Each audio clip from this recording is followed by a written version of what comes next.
दिल्लीमधल्या दुर्घटनेनंतर मध्य रेल्वेद्वारे जी मुख्य स्थानकं आहेत, ज्यामध्ये छत्रपती शिवाजी महाराज टर्मिनस, लोकमान्य टिळक टर्मिनस, दादर, ठाणे, घाटकोपर, कल्याण याशिवाय मुंबई बाहेरील मुख्य स्थानकं, ज्याच्यामध्ये पुणे आणि नागपूर अशा स्थानकाचा समावेश होतो.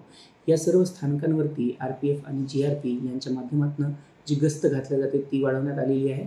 यासोबतच या सर्व स्थानकांवरती श्वान पथकं म्हणजे डॉग स्क्वॉड्स तैनात करण्यात आलेले आहेत.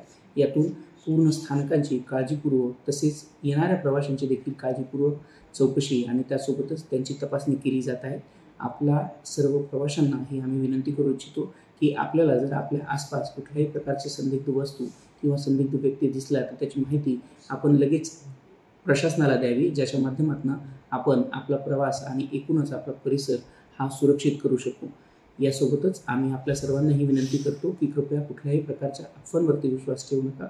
प्रशासनाद्वारे ज्या ऑफिशियल हँडल्स किंवा ऑफिशियल चॅनलच्या माध्यमातून जी इन्फॉर्मेशन आपल्यासोबत शेअर केली जात आहे, केवळ त्याच इन्फॉर्मेशनवरती विश्वास ठेवा.